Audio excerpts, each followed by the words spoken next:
ওমর রাদিয়াল্লাহু তাআলা আনহু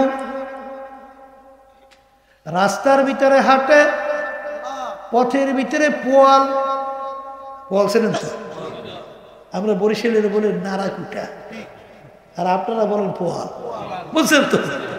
ওই যে ধানের নাড়াকুটা মানে পোয়াল, ভেজা নাড়াকুটা পোয়াল রাস্তার ভিতরে পাইয়া হাতের ভিতরে উঠাইয়া তাকাইয়া তাকাইয়া দু চোখের পানি ছাইরা দিয়া কান্দে আর বলে, হে পোয়ালে নাড়াকুটা ফেজা, তুই আমার চেয়ে অনেক ভালো, কারণ তুই মাটির সঙ্গে মিলে যাবি, তোর কোনো হিসাব নাই, নিকাশ নাই, তোর কোনো জাহান্নামও নাই।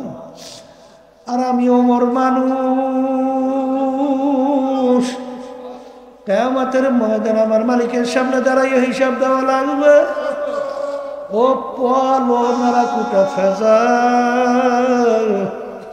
তুই আমার চেয়ে অনেক ভালো, যেই মামলার তদবির নাই তার কিন্তু খালাস নাই। আল্লাহর ওলিদের ইতিহাস পড়লে দেখবেন, সাহাবায়ে কেরামদের ইতিহাস পড়লে দেখবেন বাজার, তারা কিন্তু কানতে কানতে মাওলার কবরে চলে গেছিল। আহা আল্লাহ, আপনি আমাদেরকে ঈমানকে মজবুত করেন, নির্ভেজাল করেন। এ কবরের যাত্রীরা, এ পর্দার আড়ালের মা বোনেরা, ভালো করে মনকে বোঝো, তারপর দুনিয়া থেকে বিদায় নিয়ে কবরে যাও।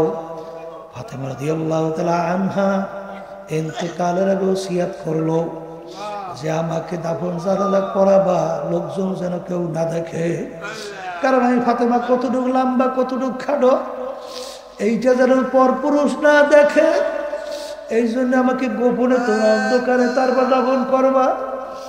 আল্লাহু আকবার, আল্লাহু আকবার। বাজান, তাদের বিশ্বাসটা কেমন ছিল, তোমার আমার বিশ্বাস কেমন?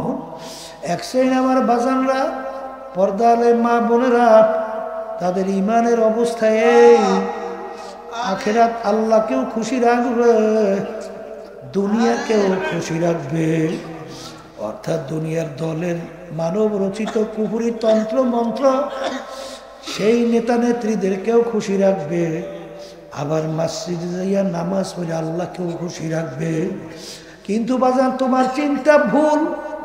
আল্লাহ রাসূল সাল্লাল্লাহু আলাইহি ওয়াসাল্লাম বলেন যে দুনিয়া এবং আখিরাতের সম্পর্ক হলো কাযুররাতাইন, দুই সতীনের মতো। দুই সতীন এক স্বামী যেরকম একসঙ্গে খুশি রাখতে পারে না, একজনকে খুশি করলে অন্যজন বেজার হবেই হবে। ঠিক আল্লাহ রাসূল সাল্লাল্লাহু আলাইহি ওয়াসাল্লাম বলেন, যদি কেউ আখিরাতকে খুশি করো,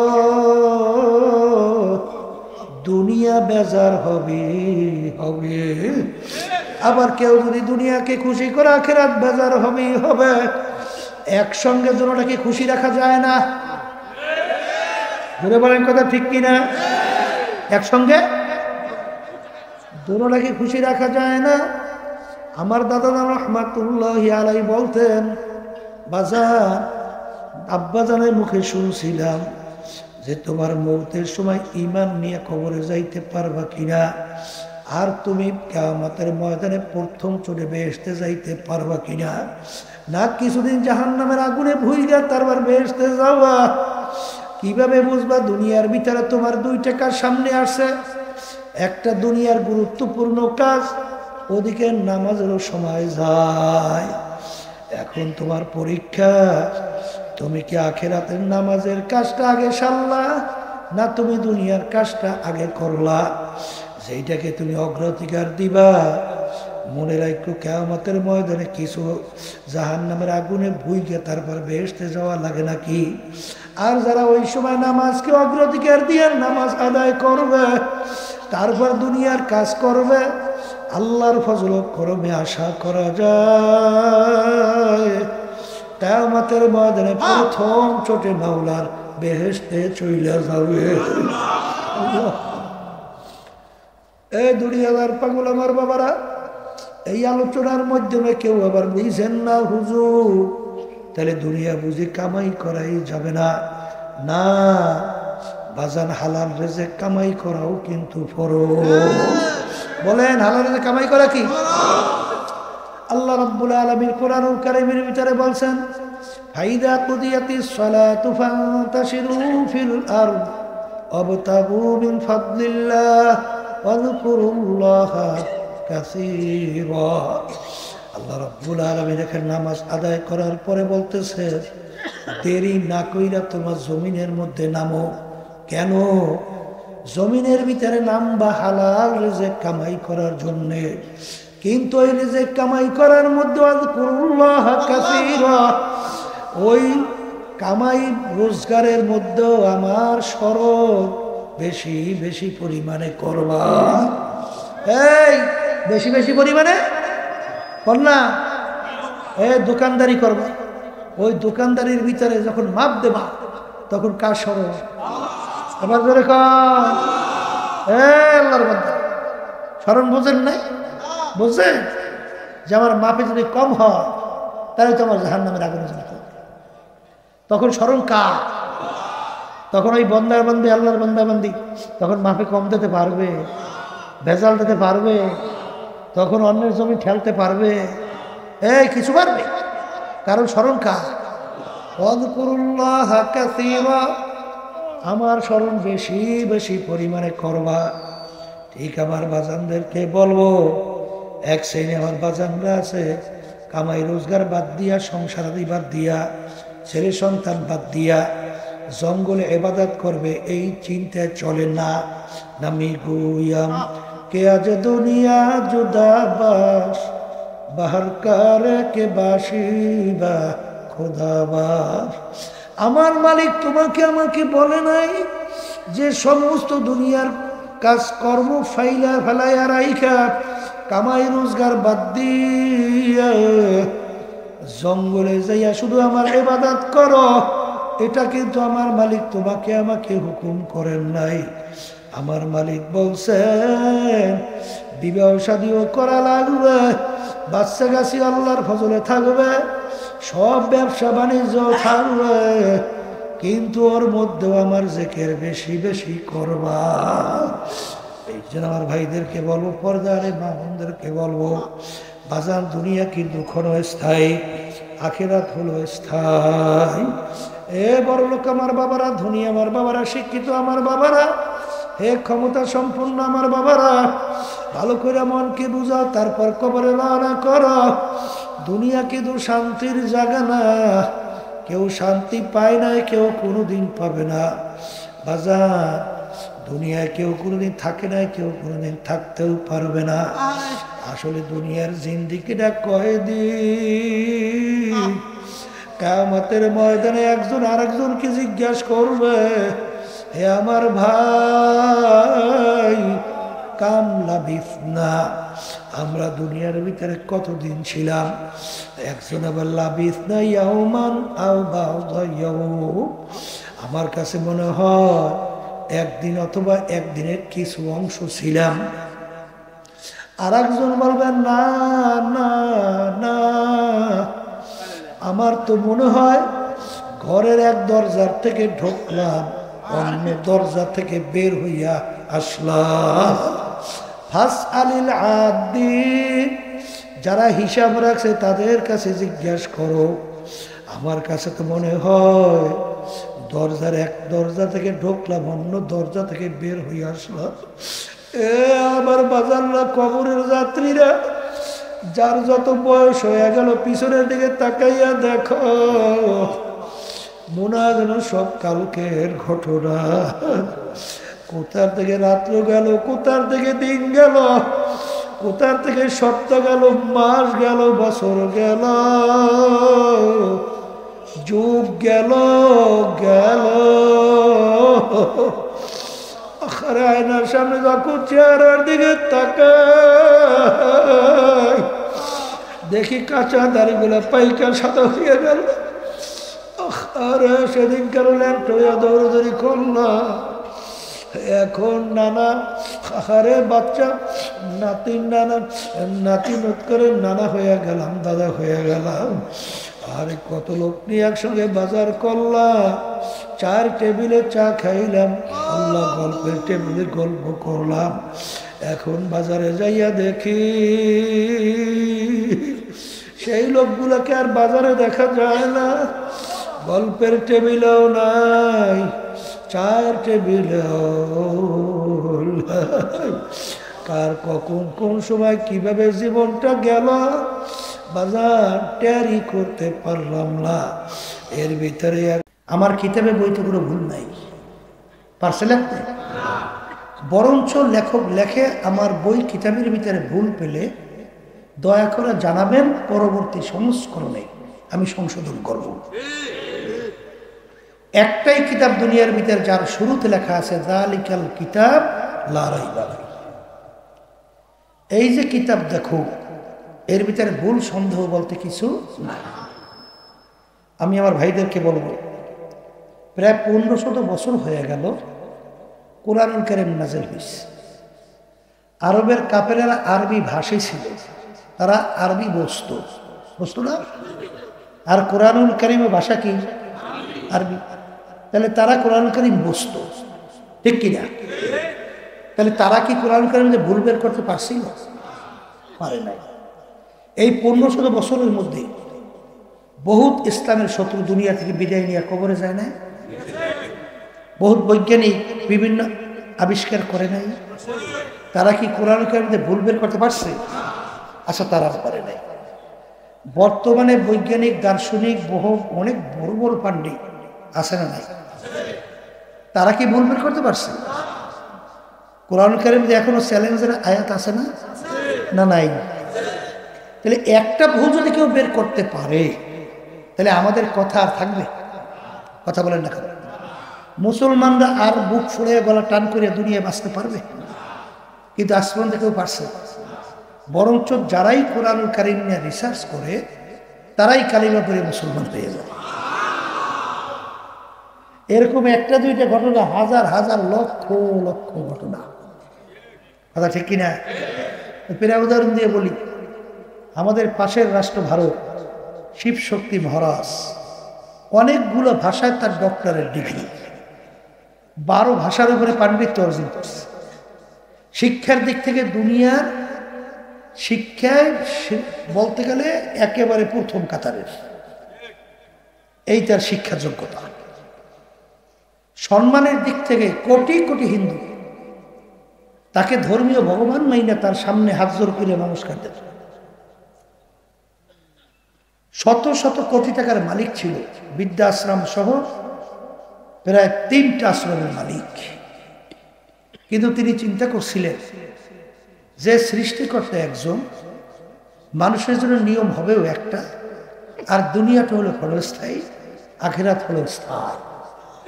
দুনিয়া থেকে একবার যদি বিদায় নিয়ে কেউ কবরে যায়, দ্বিতীয়বার আর ফেরত আসা যায় না। তাহলে কোন সৃষ্টিকর্তার নিয়ম কোনটা? আসলে সৃষ্টিকর্তার নিয়মটা আবার তালাশ করে বের করতে হবে। তিনি অন্য অন্য ধর্ম নিয়ে যখন রিসার্চ করলেন, এক পর্যায়ে তিনি মুসলমানদের কোরআন এবং হাদিসের নিয়ে যখন রিসার্চ করছে, তিনি নিজেই কালিমা পড়ে মুসলমান হয়ে গেছে। কথা ঠিক না বেঠিক? এরপরে এরশাদ সাহেব যখন প্রেসিডেন্ট ছিলেন, বাংলাদেশেও আসছে, পরে নাম রাখছিল ডক্টর ইসলামুল হক। ভারতের চাপে যখন থাকতে পারে নাই, মালয়েশিয়া চলে গেছিল। তার হায়াত শেষ, দুনিয়া থেকে বিদায় নিয়ে কবরে গেল। আল্লাহ তার দরজা বেহেশতে বন্ধ করে দেয়। আমি আমার ভাইদেরকে বলবো, কিছুদিন আগেও আমেরিকাতে খ্রিস্টানদের এক ধর্মযাজক বলা হয়, যারা ধর্মের উপরে পাণ্ডিত্য অর্জন করে ধর্ম প্রচার করে। এদেরকে তাদের ভাষায় বলে কি? পাদ্রী। কথা বুঝছেন? এই এক খ্রিস্টানদের পাদ্রী, তিনি রিসার্চ করার পরে কিছুদিন আগে কালিমা পড়ে মুসলমান হয়ে গেছে। আপনারা জানেন যে কানাডার টরন্টো ইউনিভার্সিটি রাজধানী, টরন্টো ওই রাজধানী, তো সেখানে ইউনিভার্সিটির প্রফেসর কেরি মিরর, তিনি যখন মুসলমানদের পণ্ডিত আহমদ দিদারের সঙ্গে ডিবেট হয়, সেখানে এক পর্যায়ে তিনি কোরআনুল কারীম রিসার্চ করতে যাইয়া তিনি নিজেই কালিমা পড়ে মুসলমান হয়ে যায়। এরকম ভাবে হাজার হাজার লক্ষ লক্ষ বিজাতিরা রিসার্চ করে কালিমা পড়ে কি হয়। এরপর আবার বাজানদেরকে বলবো, পর্দা আলে মা বোন যারা শুনতেছেন, এখন আমাদের মাঝে কোরআনুল কারীম আছে, এখনো চেষ্টা কিন্তু কম চলে না, কিন্তু ভুল বের করতে। তাহলে এই আলোচনার মাধ্যমে আমরা কি বুঝলাম? কোরআনুল কারীম সত্য। আসতে বলবো, তাই কোরআনুল কারীম যদি সত্য হয়, আমার ভাইদেরকে বলবো, দেখবেন দুনিয়ায় যদি কেউ মামলায় পড়ে চেহারা বিবরণ হয়ে যায় না। হ্যাঁ, ঠিক মতো ঘুম থাকে, খাওয়াও ঠিক মতো নাই। যদি জিজ্ঞাসা করে ব্যাপার কি, আপনার চেহারা বিবরণ হলো কেন? কলে শোনেন নাই? কি শুনলাম? কলে আমার বিরুদ্ধে কেস হয়েছে। তা কেস হয়েছে তাতে কি হয়েছে? বলে কেসের যে কায়দা, জেলেও যাওয়া লাগতে পারে। তাই জেলে যাবেন, বেশ ভালো কথা, খাইতেও তো দেবে, সেখানে শুইতেও দেবে। তা বর্তমান আধুনিক যুগে ফ্যানও তো করে। তাই সমস্যা কি? বলে সমস্যা বুঝেন নাই, স্বাধীনভাবে চলা যায় না। কি স্বাধীনভাবে চলা যায় না? এই চিন্তায় কিন্তু ঘুম খাওয়া অনেকাংশে কি নষ্ট, চেহারা বিমরা। কিন্তু হে আমার মুসলমান বাজানরা, হে পর্দার মা বোনেরা, কোরআনুল কারীম সত্য। আর আখিরাতের 5টা মামলা আপনার আমার সামনে দাঁড় হয়ে আছে। একটা মৌতের মামলা, কবরের মামলা, কিয়ামতের ময়দানের মামলা, মিজান পুলসিরাতের মামলা। এই মামলায় যদি খোদা নাখাস্তায় একবার কেউ ঠকে, যেই জেলখানা আল্লাহ রাব্বুল আলামিন বানায় রাখছে, ওই জেলখানার নাম হলো জাহান্নাম। জেলখানার নাম কি? ওই জাহান্নামের শাস্তির কথা আল্লাহ রাব্বুল আলামিন কুরআনুল কারীমের ভিতরে, হাদিসের ভিতরে যেভাবে দিয়েছেন, আল্লাহ রাসূল সাল্লাল্লাহু আলাইহি ওয়াসাল্লাম অল্প বয়সে তার দাড়ি মোবারক পেকে গেছে, অল্প বয়সে তার পিঠ মোবারক গুজো হয়ে গেছে। সাহাবায়ে কেরাম বললেন, আল্লাহ রাসূল সাল্লাল্লাহু আলাইহি ওয়াসাল্লাম, এত অল্প বয়সে আপনার দাড়ি মোবারক কেন পাকল? আপনার পিঠ মোবারক কেন গুজো হলো? আল্লাহ রাসূল সাল্লাল্লাহু আলাইহি ওয়াসাল্লাম বলেন যে, আমার সাহাবারা, আমি রাসূল যা জানি তা তো তোমরা জানো না, আমি রাসূল যা দেখি তোমরা তো দেখো না, আমি রাসূল যা শুনি তোমরা তো শোনো না। আল্লাহ রাব্বুল আলামিন কুরআনুল কারীমের মধ্যে যারা বেনমাজি, ঠিকমতো 5 ওয়াক্ত নামাজ পড়ে না, যারা বেরোজগারিয়া, যারা ঠিকমতো রমজান মাসে রোজা রাখে না, যারা ধনী হওয়ার পর হজ যাকাত আদায় করে না, এই যারা আল্লাহর হুকুম পর্দা ফরজ, এইটা যারা নাকি পর্দা করে না, যারা হারাম হালাল তমিজ করে খায় চলে না, হাদিসের মধ্যে আসছে যেই হারাম মালের দ্বারা রক্ত এবং গোশত তৈরি হবে তার জায়গা জাহান্নাম ছাড়া হবে না। নাউজুবিল্লাহ। তা আমার মালিক এই ঘুষখোর, সুদখোর, মিথ্যাবাদ, জুলুমবাজ এদের বিরুদ্ধে যে আযাবের ঘোষণা দিছে, ওই 1 সেকেন্ডের আযাব সহ্য করার শক্তি কোনো মানুষের নাই। তা আমার উম্মত কিভাবে এই জাহান্নামের আগুনে জ্বলবে, এই চিন্তা আমি রাসূলের দাড়ি মোবারক পাইকে গেছে, আমার পিঠ মোবারক গুজো হয়ে গেছে। কারণ মানুষ যখন ঈমান আনে না, দিনদার হয় না, এমনভাবে আল্লাহ রাসূল সাল্লাল্লাহু আলাইহি ওয়াসাল্লাম পেরেশান হয়ে গেছিল, মনে হয় নিজের ধ্বংস হয়ে যাবে। আল্লাহ রাব্বুল আলামিন আয়াত নাযিল করছেন, হে আমার রাসূল, আপনাকে তো দুনিয়াতে আমি পাঠাইছি শুধুমাত্র দাওয়াত পৌঁছাইয়া দিবেন, ওরা মানে বা না মানুক এ দায়িত্ব জোর করে মানানো আপনার না, এটা বুঝবো আমি মাওলা ওদের সঙ্গে। এই জন্য আল্লাহ রাসূল সাল্লাল্লাহু আলাইহি ওয়াসাল্লাম আপনার আমার চিন্তায় তার দাড়ি মোবারক পাকলো, পিঠ মোবারক গুজা হলো, কারণ ওই আযাব ও গজব এত ভয়াবহ যা 1 সেকেন্ড সহ্য করার দুনিয়ার কোনো মানুষের শক্তি নাই। এখন আমার বাজানদেরকে বলবো, আসলে আমরা মুসলমান দাবি করি, ইমানদার দাবি করি, কিন্তু আমাদের এই গুরুত্বটা কেন আসে না? ইমানের দুর্বলতা। ইমানের কি? কিন্তু আল্লাহ রাব্বুল আলামিন কোরআন কারীমের ভিতরে বলছেন আমিনু কামা আমানান নাস। এই বসো, বড় করে কি হচ্ছে? আল্লাহ রাব্বুল আলামিন বলেন তোমরা ঈমান আনবা, ঈমানের ধরনটা কেমন হবে? ঈমানের ধরনটা হবে কেমন? আল্লাহ রাব্বুল আলামিন বলেন সাহাবায়ে কেরামরা যেভাবে ঈমান আনছিল তোমাদের ঈমানের ধরনটা ওইভাবে হবে। সাহাবায়ে কেরামদের ঈমান, ঈমান মানে বিশ্বাস, বলেন ঈমান মানে কি? এখন বিশ্বাসটা কেমন হবে? সাহাবায়ে কেরামদের বিশ্বাসটা যেভাবে ছিল। সাহাবায়ে কেরামদের বিশ্বাস কেমন ছিল শুনেন। ওমর ফারুক রাদিয়াল্লাহু তাআলা আনহু অর্ধেক দুনিয়ার রাজত্ব করছিলেন না? বাংলাদেশের মতো প্রায় 200 দেশের রাজা।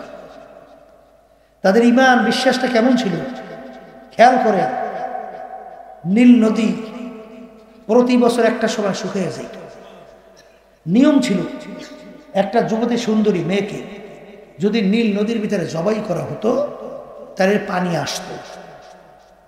আর যদি একটা সুন্দরী মেয়েকে বলি না দেওয়া হইতো, জবাই না দেওয়া হতো, পানি আসতো না।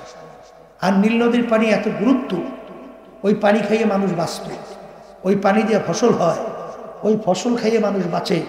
কত বড় গুরুত্ব! এখন মুসলমানদের আয়ত্তে যখন নীল নদী আসলো, নিয়ম অনুযায়ী নীল নদীর পানি শুকিয়ে গেছে। এখন নিয়ম কি? একটা যুবতী সুন্দরী মেয়েকে বলি দেওয়া লাগবে। ইসলামে জায়েজ আছে না? আসতে বলে আছে? তাইলে পানি নিয়ে আসতে তো লক্ষ লক্ষ মানুষ মারা যাবে। পানি নেই, ফসল নাই, সব না খাইয়ে মরবে। এখন পালা কি? আমিরের কাছে যখন সংবাদ দিল, আমির বলতেছে বলো কি? তাই একটা মেয়ে জবাই দেওয়ার ভিতরে পানি আসা না যাওয়ার ক্ষমতা, আমার আল্লাহর ক্ষমতা কোথায়? বিশ্বাস বোঝেন? বিশ্বাস কাকে বলে? এরপর তিনি বলতেছেন নীল নদীর কাছে একটা চিঠি লেখে। কার কাছে? সুবহানাল্লাহ বলেন না। আমাদের যুগ হইলে আল্লাহ মাফ করি, আমাদের যুগ হইল কি কইতো যে পাগলের তো নদীর কাছে চিঠি লেখে না সুস্থ মানুষ, হ্যাঁ? কিন্তু তিনি নীল নদীর কাছে চিঠি লেখে, হে নীল নদী, যদি তুমি আল্লাহর হুকুমে জারি হও তাহলে জারি হইয়া যাও, আর যদি আল্লাহর হুকুমে জারি না হয় তোমাদের পানি আমাদের লাগবে না। Direct action. যাও, এই চিঠি নিয়ে নীল নদীর ভিতরে ফালাও।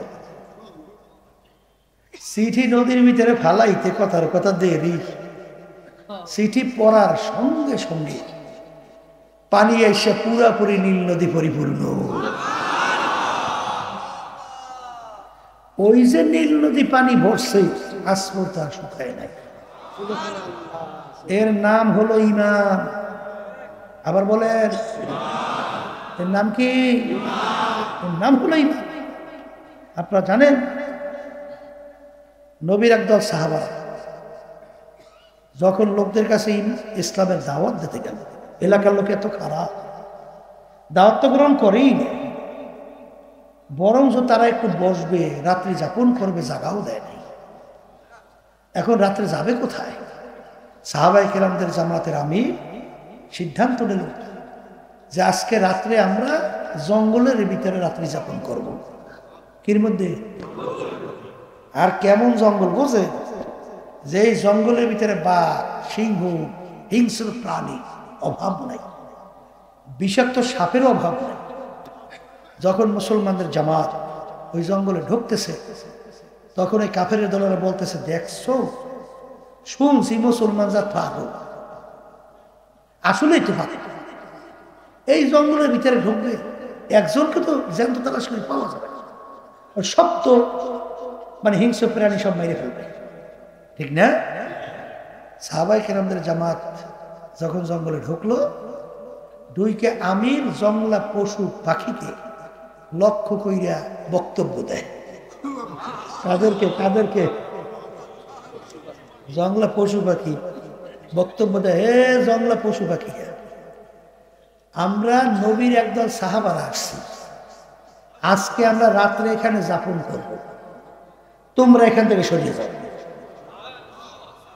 এই বক্তব্য দেওয়ার সঙ্গে সঙ্গে বাঘ তার বাচ্চাকে মুখের ভিতরে কামড় দিয়ে দৌড়, সিংহ দৌড়, গর্তের ভিতরে বিষাক্ত সাপ উঠে দৌড়, এমন গর্তের পিপিলিকা পর্যন্ত গর্তের থেকে উঠা জায়গা একেবারে পরিষ্কার।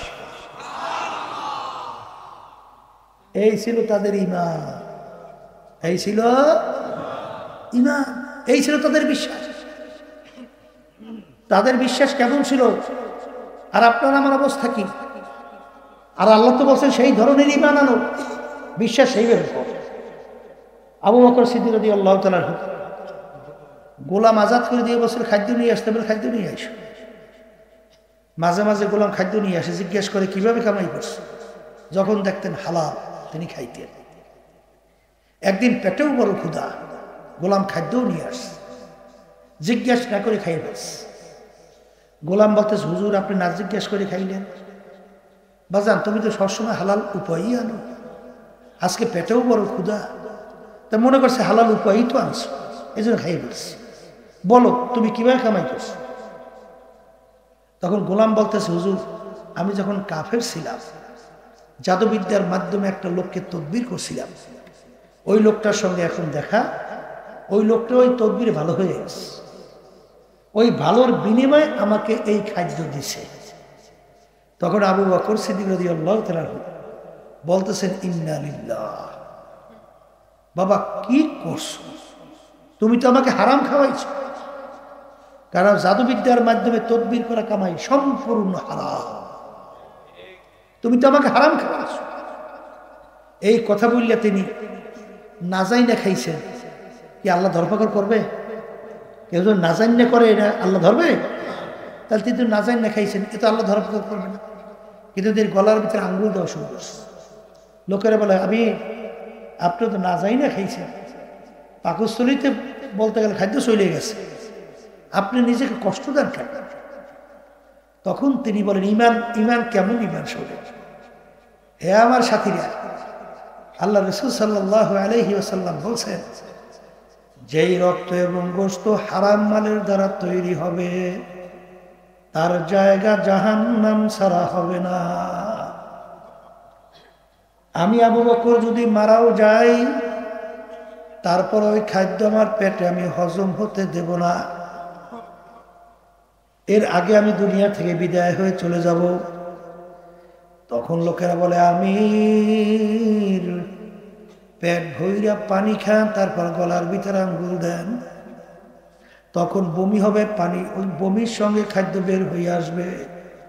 তিনি পেট ভইরা পানি খাইয়া গলার ভিতরে যখন আঙ্গুল দিলেন, বমি হয়ে গেল, তখন ওই খাদ্য বের হয়ে আসলো। তিনি বলেন, আলহামদুলিল্লাহ, হে আমার মালিক, হারাম খাদ্য আমার ভিতর থেকে আপনি বের করছেন। এই হইল তাদের বিশ্বাস। আর বর্তমানে এক শ্রেণী আমার বাজার না, নামাজও পড়ে, রোজাও রাখে, হজও করে, ওদিকে আবার সুযোগ পাইলে ঘুষও খায়, আসতে কয়, আবার সুযোগ পাইলে সুদও খায়, আবার সুযোগ পাইলে অন্যের জমিনে আইলটা একটু ঠেইলা বাড়ায়। কথা ঠিক না ভুল বলছি? ব্যবসার মধ্যে 2 নম্বর মালকে 1 নম্বর বইলা বাজারে বিক্রি করে, ব্যবসার ভিতরে হারামের মধ্যে হালালের ভিতরে হারাম মিশ্রণ করে, আবার মাপের ভিতরে কম বেশি করে। কি ভুল কইছে না ঠিক কইছে? হ্যাঁ, ওদিকে তো নামাজও রোজাও তো, হ্যাঁ, আমিনু কামা আমানান নাস, ঈমান আনো সাহাবায়ে কেরাম যেভাবে ঈমান আনছিল। কথা ঠিক কিনা? ওয়ালা নাবলুয়ান্নাকুম, আমার মালিক বলেন, অবশ্যই অবশ্যই তোমাদেরকে আমি পরীক্ষা করবই করব। পরীক্ষায় পাস না কইরা কেউ বেহেশতে ঢুকতে পারবা না। কি পরীক্ষা? হ্যাঁ, এই টাকার বস্তা পরীক্ষা, ক্ষমতা পরীক্ষা, সম্মান পরীক্ষা। কথা কাজ ঠিক না ভাই? ঠিক। এই সময় ইমান কত ঠিক থাকে দেখা যায়। বর্তমানে একটা মেম্বার বানাইবে কয়বার যে ইমান বিক্রি করে মামলার বাবা, চেয়ারম্যান হইলে তো আর এমপির যে কথাই নেই।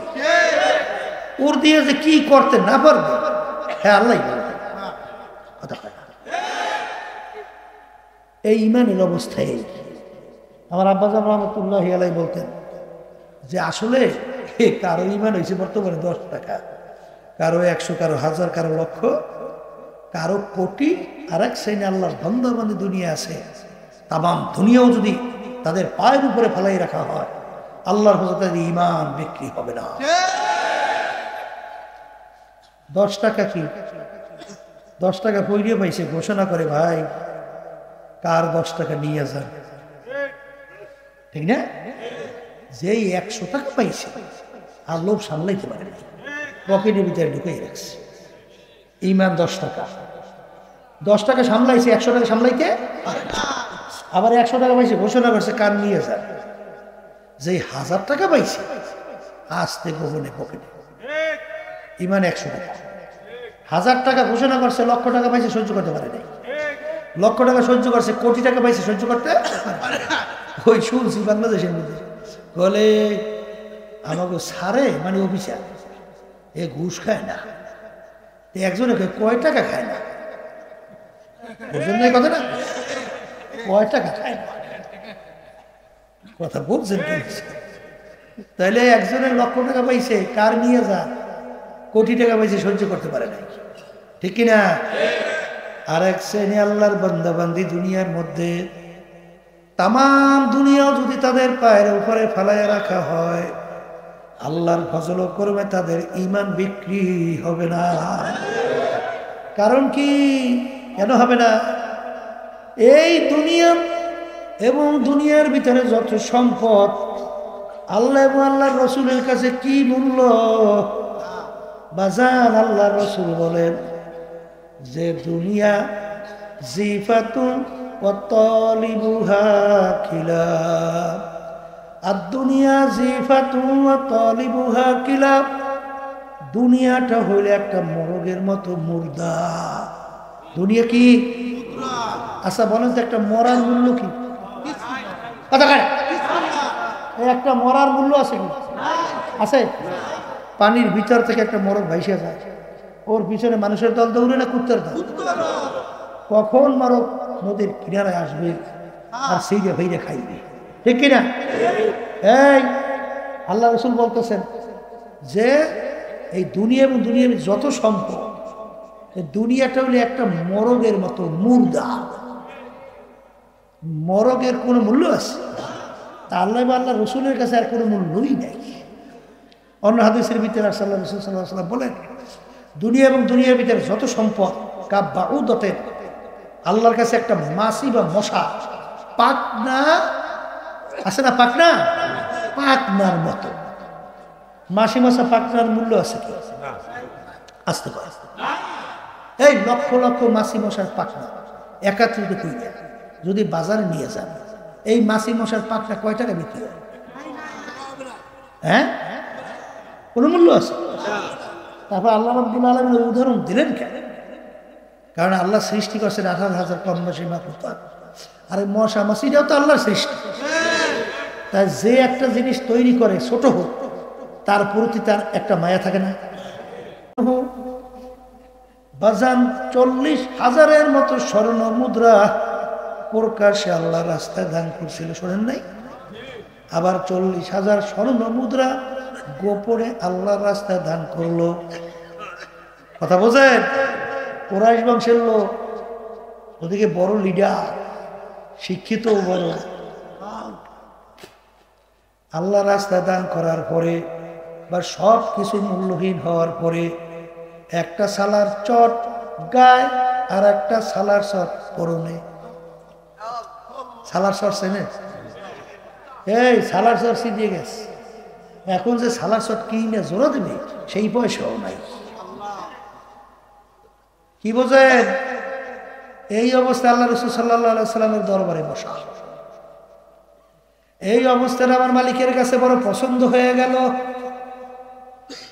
আল্লাহ রাব্বুল আলামিন জিবরাইল আমিনকে ডাক দিয়ে বলে, জিবরাইল যাও আমার হাবিবকে যাইয়া বলো আমি আবু বকরের কাছে সালাম পাঠাইলাম। আর আবু বকরকে জিজ্ঞাসা করতে বইল, আবু বকর এত বড় বংশের লোক, এত বড় ধনী মানুষ, এত বড় নেতা গোছের লোক, এই অবস্থায় পড়ার পরে আবু বকর কি আমার উপরে খুশি না বেজার? এইটা যাইনি আইসো।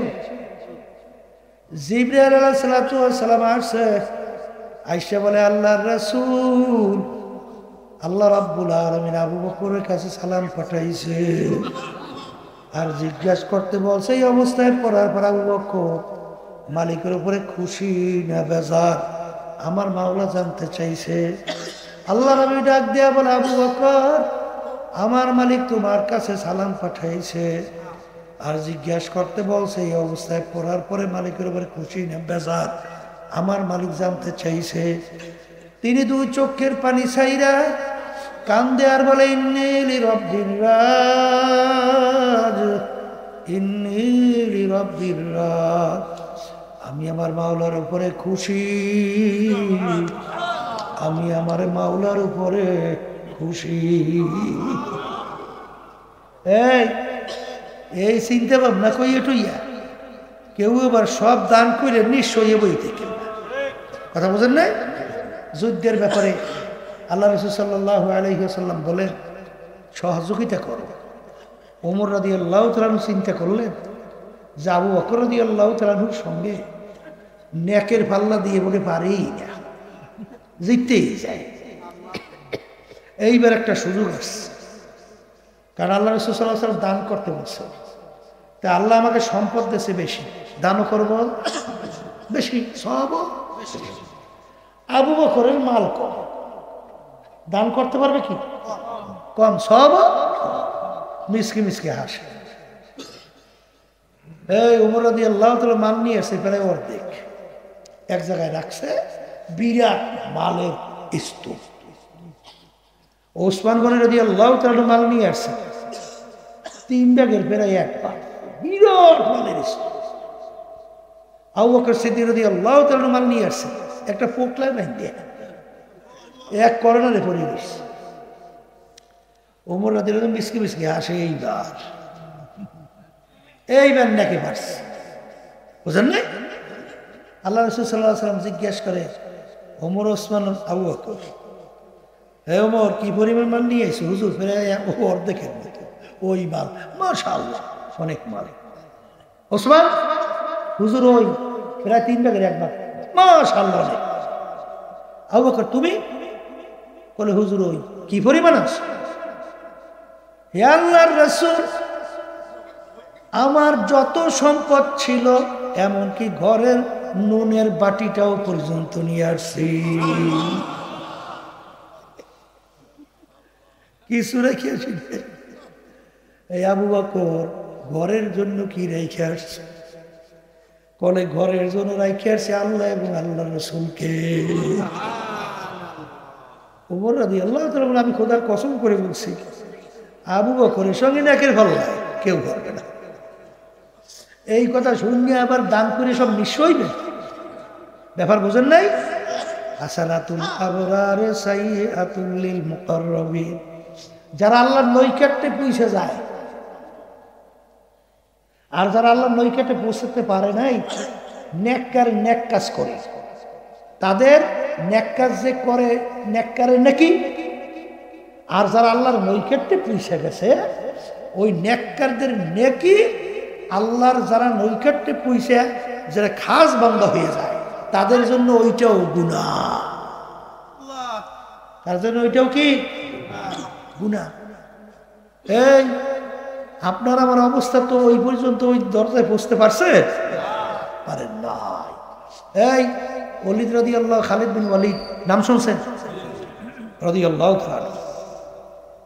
এক কাফের এসে বলতেছে, তোমার খোদার বলে এত পাওয়ার, বিসমিল্লাহ বলে এত শক্তি, এক পেয়ালা বিষ নিয়ে আসছে, বিষ। এই বিষ খাই হজম করে দেখাইতে পারো? খালিদ বিন ওয়ালিদ রাদিয়াল্লাহু তাআলা বলে যে বিষের কোনো শক্তি নাই, সব শক্তি আমার আল্লাহ। এই কথা বইলে এক পেয়ালা বিষ একের ঢোক করিয়ে ঢকঢক করে গেলে কিছু হয় নাই। এখন এই মনে করিয়ে কেউ ওর বিষ খাইয়েন না, কথা বোঝেন কিছু, কারণ বিষের ভিতরে আল্লাহ রাব্বুল আলামিন ক্রিয়া রাখছে, মর ক্রিয়া কি মর। তাহলে ব্যাপারটা কি? বলে হাসানাতুল আবরারে সাইয়্যাতুল লিল মুকাররাবিন, যেই বান্দা বান্দী আল্লাহর নৈকট্যে পৌঁছে যায় সরাসরি আল্লাহর সঙ্গে যোগাযোগ হয়ে যায়। যোগাযোগ হয়ে মালিক বলেন এইটা কর, এইটা করিস না। ঠিক আছে মালিক? ইব্রাহিম আলাইহিস সালাতু ওয়াস সালামকে নমরুদ আগুনে ফেলাইছে না? ফেলাইছে। আল্লাহ রাব্বুল আলামিন বলে, ইব্রাহিম ওই চাইয়ে দেখো তোমার ওই আগুনের কুণ্ডলি, ও দেখি সুন্দর আরামদায়ক বাগান হয়েছে, দেও লাভ। কি কথা ঠিক না ভাই? ঠিক। এইটা তো সরাসরি আল্লাহর সঙ্গে যোগাযোগ হয়ে যায়। এইটা চালাকি করিয়ে আবার কেউ যদি খোদা না কাছতে বিষ খাইয়ে মরে, আত্মহত্যা, চিরতরে জাহান্নাম। কথা ঠিক কিনা? এটা কিন্তু বোঝা লাগবে। তাই যেই কথা বলতে চাইছিলাম, ঈমান আনা লাগবে। ধরন কাদের কাদের ধরন? বলেন, মুখ খুলে বলেন। কাদের? সাহাবায়ে কেরামদের ধরন। কথা ঠিক কিনা? এখন আমার ভাইদেরকে বলো, পর্দা আলে মা বোনদেরকে বলবো, শোনেন সাহাবায়ে কেরামদের বিশ্বাস কেমন ছিল, আপনার আমার বিশ্বাস কেমন? কোরআনুল কারীমে তাদের বিশ্বাস কেমন ছিল, আপনার আমার বিশ্বাস কেমন? ওমর রাদিয়াল্লাহু তাআলা আনহু রাস্তার ভিতরে হাঁটে, পথের ভিতরে পোয়াল, পোয়াল ছিলেন তো, আমরা বরিশালের বলেন নাড়াকুটা, আর আপনারা বলেন পোয়াল, বুঝছেন তো? ওই যে ধানের নাড়াকুটা মানে পোয়াল, ভেজা নাড়াকুটা পোয়াল রাস্তার ভিতরে পাইয়া হাতের ভিতরে উঠাইয়া তাকাইয়া তাকাইয়া দু চোখের পানি ছাইরা দিয়া কান্দে আর বলে, হে পোয়ালে নাড়াকুটা ফেজা, তুই আমার চেয়ে অনেক ভালো, কারণ তুই মাটির সঙ্গে মিলে যাবি, তোর কোনো হিসাব নাই, নিকাশ নাই, তোর কোনো জাহান্নামও নাই। আর আমি ওমর মানুষ, কিয়ামতের ময়দান আমার মালিকের সামনে দাঁড়াইয়া হিসাব দেওয়া লাগবে। ও পোয়ালো নাড়াকুটা ফেজা, তুই আমার চেয়ে অনেক ভালো, যেই মামলার তদবির নাই তার কিন্তু খালাস নাই। আল্লাহর ওলিদের ইতিহাস পড়লে দেখবেন, সাহাবায়ে কেরামদের ইতিহাস পড়লে দেখবেন বাজার, তারা কিন্তু কাঁদতে কাঁদতে মাওলার কবরে চলে গেছিল। আহা, ইয়া আল্লাহ, আপনি আমাদেরকে ঈমানকে মজবুত করেন, নির্ভেজাল করেন।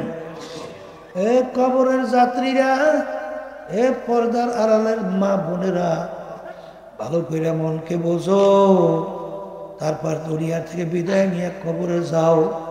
ফাতেমা রাদিয়াল্লাহু তাআলা আনহা ইন্তেকালের আগে ওসিয়াত করলো যে আমাকে দাফন জানাজা করাবা, লোকজন যেন কেউ না দেখে, কারণ আমি ফাতেমা কতটুকু লম্বা, কতটুকু খাটো, এইটা যেন পরপুরুষ না দেখে, এই জন্য আমাকে গোপনে তোমার অন্ধকারে তারপর দাফন করবা। আল্লাহু আকবার, আল্লাহু আকবার। বাজার তাদের বিশ্বাসটা কেমন ছিল, তোমার আমার বিশ্বাস কেমন? এক শ্রেণী আমার বাজানরা, পর্দালে মা বোনেরা, তাদের ইমানের অবস্থায় এই আখিরাত আল্লাহকেও খুশি রাখবে, দুনিয়াকেও খুশি রাখবে। অর্থাৎ দুনিয়ার দলের মানব রচিত কুফরি তন্ত্র মন্ত্র সেই নেতা নেত্রীদেরকেও খুশি রাখবে, আবার মসজিদে যাইয়া নামাজ পড়ে আল্লাহকেও খুশি রাখবে। কিন্তু বাজান তোমার চিন্তা ভুল। আল্লাহ রাসূল সাল্লাল্লাহু আলাইহি ওয়াসাল্লাম বলেন যে দুনিয়া এবং আখিরাতের সম্পর্ক হলো কাযুররাতাইন, দুই সতীনের মতো। দুই সতীন এক স্বামী যেরকম একসঙ্গে খুশি রাখতে পারে না, একজনকে খুশি করলে অন্যজন বেজার হবেই হবে। ঠিক আল্লাহ রাসূল সাল্লাল্লাহু আলাইহি ওয়াসাল্লাম বলেন যদি কেউ আখিরাতকে খুশি করো দুনিয়া বেজার হবে হবে, আবার কেউ যদি দুনিয়াকে খুশি করে আখিরাত বেজার হবেই হবে। একসঙ্গে দুটোটাকে খুশি রাখা যায় না। ধরে বলেন কথা ঠিক কিনা? একসঙ্গে দুটোটাকে খুশি রাখা যায় না। আমার দাদা রহমাতুল্লাহি আলাইহি বলতেন বাজার আব্বাজানের মুখে শুনছিলাম যে তোমার মৌতের সময় ঈমান নিয়ে কবরে যাইতে পারবা কিনা, আর তুমি কিয়ামতের ময়দানে প্রথম চড়ে বেহেশতে যাইতে পারবা কিনা, না কিছুদিন জাহান্নামের আগুনে ভুইগা তারপর বেহেশতে যাওয়া। কিভাবে বুঝবা? দুনিয়ার ভিতরে তোমার দুইটা কাজ সামনে আসে। একটা দুনিয়ার গুরুত্বপূর্ণ কাজ, ওদিকে নামাজেরও সময় যায়। এখন তোমার পরীক্ষা, তুমি কি আখিরাতের নামাজের কাজটা আগে সারলা না তুমি দুনিয়ার কাজটা আগে করলা? যেইটাকে তুমি অগ্রাধিকার দিবা। মনে রাখো কিয়ামতের ময়দানে কিছু জাহান্নামের আগুনে ভুইগে তারপর বেহেশতে যাওয়া লাগে নাকি? আর যারা ওই সময় নামাজকে অগ্রাধিকার দিয়ে নামাজ আদায় করবে, তারপর দুনিয়ার কাজ করবে, আল্লাহর ফজল করবে, আশা করা যায় কিয়ামতের ময়দানে প্রথম চোটে মাওলার বেহেশতে চইলা যাবে।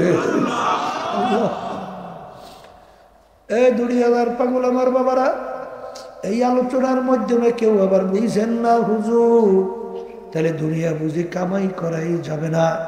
না বাজান, হালাল রিজিক কামাই করাও কিন্তু ফরজ। বলেন হালাল রিজিক কামাই করা কি?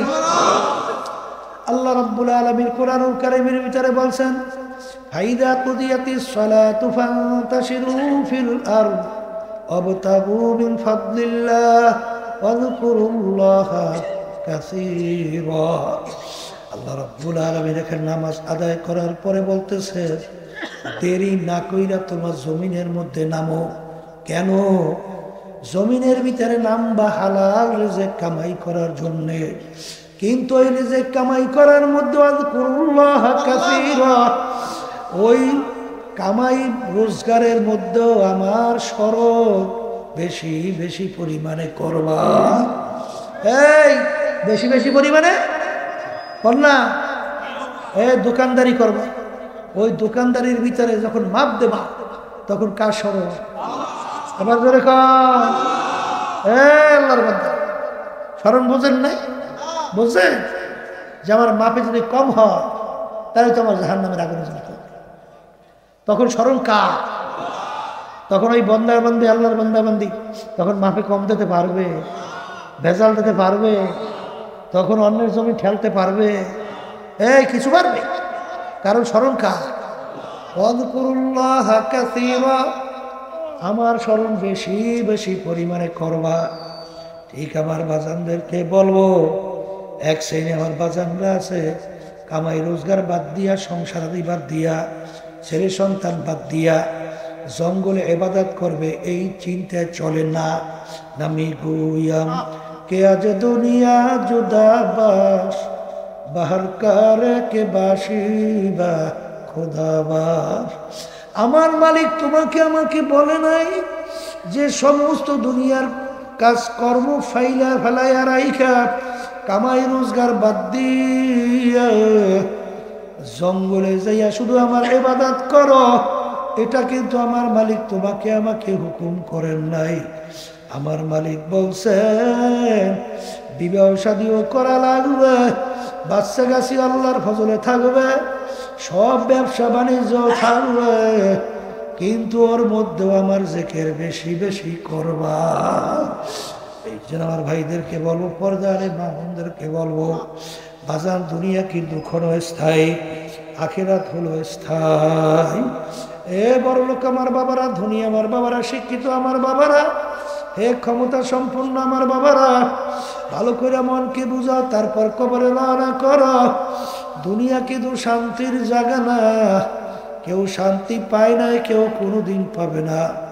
বাজার দুনিয়ায় কেউ কোনোদিন থাকে না, কেউ কোনোদিন থাকতেও পারবে না। আসলে দুনিয়ার জিন্দিগিটা কয়দিন। কিয়ামতের ময়দানে একজন আরেকজনকে জিজ্ঞাসা করবে, হে আমার ভাই কাম লাবিসনা, আমরা দুনিয়ার ভিতরে কতদিন ছিলাম? একজন আবার লাবিসনা ইয়াউমান আও বা'দা ইয়াউম, আমার কাছে মনে হয় একদিন অথবা একদিনের কিছু অংশ ছিলাম। আর একজন বলবেন না না না, আমার তো মনে হয় ঘরের এক দরজার থেকে ঢুকলাম, অন্য দরজা থেকে বের হইয়া আসলাম। ফাসআলিল আদিন, যারা হিসাব রাখছে তাদের কাছে জিজ্ঞাসা করো। আমার কাছে তো মনে হয় দরজার এক দরজা থেকে ঢুকলাম, অন্য দরজা থেকে বের হয়ে আসলাম। এ আমার বাজাররা, কবরের যাত্রীরা, যার যত বয়স হয়ে গেল পিছনের দিকে তাকাইয়া দেখো, মনে হয় যেন সব কালকের ঘটনা। কোথার থেকে রাত্র গেল, কোথার থেকে দিন গেল, কোথার থেকে সপ্তাহ গেল, মাস গেল, বছর গেল, যুগ গেল গেল। আরে আয়নার সামনে যখন চেহারার দিকে তাকাই, দেখি কাঁচা দাড়িগুলা পাইকা সাদা হয়ে গেল।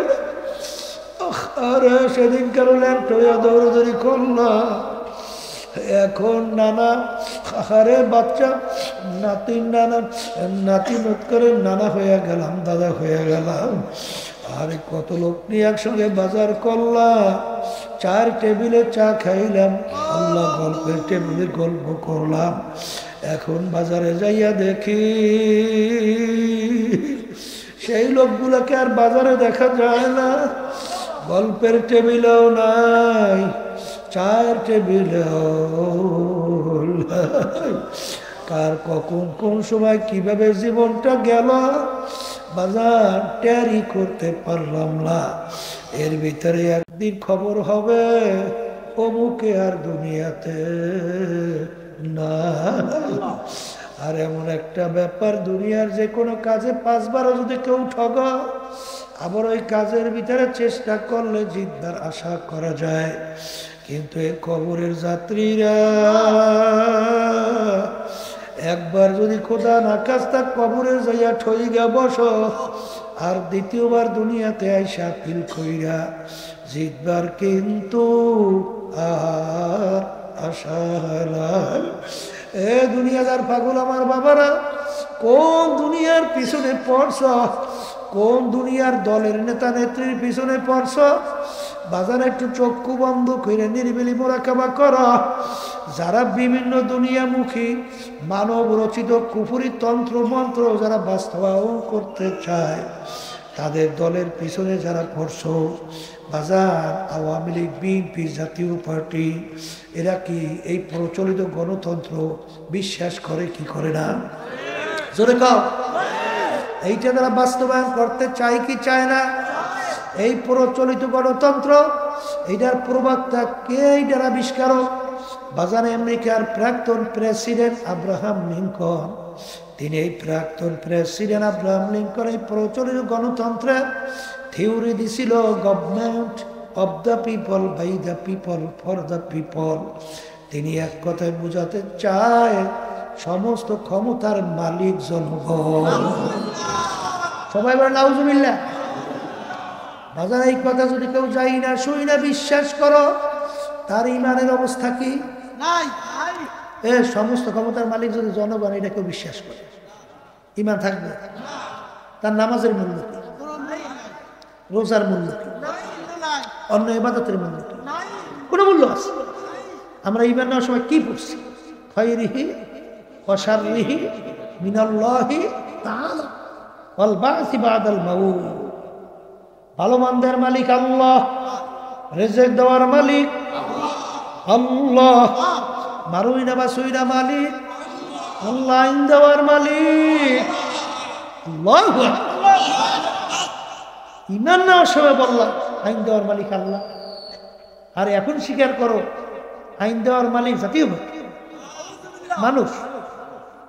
বিএনপি মনে করে জনগণ, আওয়ামী লীগ মনে করে জনগণ, আর তুমি নামাজ পড়ো, রোজা রাখো, আর খুব ইমানদার দাবি করো।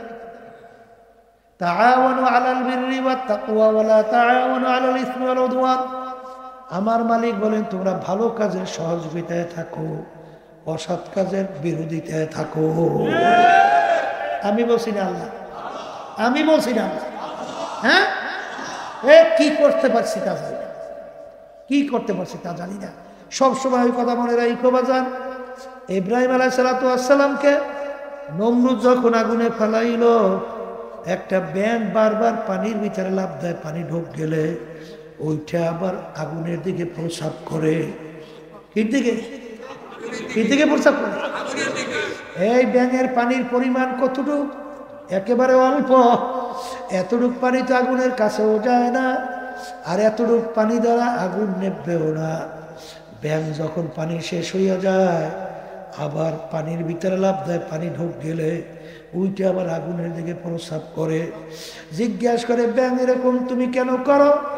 তোমার পানি তো আগুন পর্যন্ত যায়ও না, আর এতটুক পানি দ্বারা আগুন তো নেবেও না। তখন ব্যাঙ বলছিল যে আমি জানি আমার পানি আগুন পর্যন্ত যায় না, আর এতটুক পানি দ্বারা আগুন নেবেও না। আমি এরকম কেন করি? আল্লাহ এবং তার খলিল ইব্রাহিম দেখো আমি ব্যাঙ তাদের পক্ষে আছি। এই জন্য হাদিসের ভিতরে আসছে আল্লাহ রাসূল সাল্লাল্লাহু আলাইহি ওয়াসাল্লাম বলেন, লা তাকতুলু দিবদা, তোমরা ব্যাঙকে মাইরো না।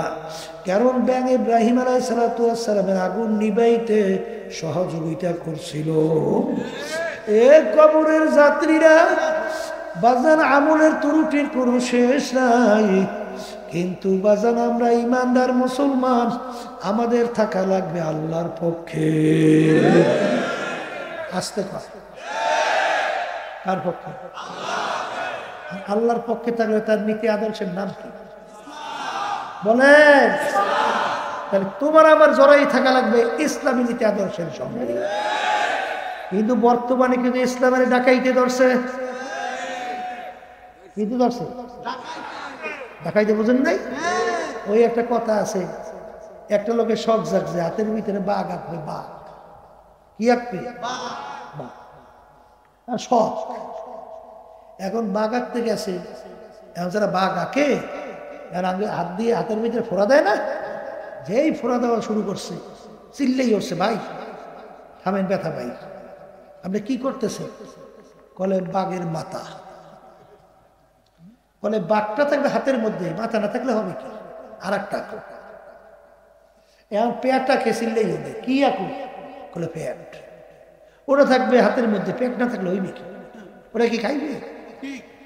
এখন কইতে কইতে একটা বাক্যে দেয় না, সব শেষ। মাথা নাই, পেট নাই, লেজ নাই, পাও নাই। এখন বলে বাঘ আঁকে দাও। এখন আকুন্যালা কইতেছে যেই বাঘের মাথা নাই, পেট নাই, পাও নাই, লেজ নাই, ও আমার বাপের বসে আমি জিন্দিগিতে ওই বাঘ দেখি নাই। আর ওই বাঘ আমি আঁকতেও জানি না। বর্তমানে ইসলাম গুন্ডে দর্শক, বুঝেন নাই? নাম দেয় ইসলাম, 3.5 হাত বড়িতে ইসলাম না, নাম দেয় ইসলাম। ওদিকে মহিলাদের পোশাকাদির ব্যাপারে কোনো বলে রেস্ট্রিকশন নাই। গুন্ডে ধরছে, গুন্ডে। সতর্ক থাকা লাগবে, বুঝেন নাই বাংলা কথা? খুব সতর্ক থাকা। কারণ সর্বনাইতে মনে আছে মেয়া, চোর ধরা পড়ছে, চোর। কি ধরা পড়ছে? সুবহানাল্লাহ। এই সুন্নতি জামা, টুপি পাস করলি মাথায়, পাগড়ি কান্দে, সুন্নতি দাঁড়ি, ধরা পড়ছে চোর। এর অর্থ কি? ও কি দাঁড়িয়ে রাখছে সুন্নাতের নিয়তে? টুহুই মাথা দিচ্ছে সুন্নাতের নিয়তে? লাম্বা জামা সুন্নাতের নিয়তে? ও দেশে দেয় যে যেই পরিবেশ, এই পরিবেশের ভিতরে চুরি করতে হলে ওই পরিবেশ ধরন ছাড়া চুরি করা যায় না। কথা কয় না? কথা ঠিক না? ঠিক। শেষ সময় ধরা পড়ছে চুর। বাজানদারকে বলো সতর্ক হইয়া চলা লাগবে, সর্বনাই পরীক্ষা করে দেখা লাগবে। কবরে কোনো সর্বনাই পরিচয় আছে? হ্যাঁ, যদি কেউ যে পরিচয় আমি সর্বনাই না পাওয়া যায়? হ্যাঁ, কোনো সর্বনাই না, কোনো সারসিরে নাই, কোনো বুড়বুড়া নাই, কোনো ৮৮,০০০ ব্যাগ দেওয়ান মাইজবান্ডান নাই। আছে? কোনো আওয়ামী লীগ বিএনপি জাতীয় পার্টি না। কবরে প্রশ্ন কয়টা? মান অমান দিন অমান নাবি। এই ৩ প্রশ্নের মধ্যে কোথাও কি পাইছে তুমি সর্বনাই কিনে? কথা কয় তুমি সারছি না? জয়নপুর রাজনাবাগ দেওয়ান ৮৮,০০০ পাইছেন কোথায়? তাইলে বাজানদারকে বলবো ঈমান আনা লাগবে সাহাবায়ে কেরামদের ধরন।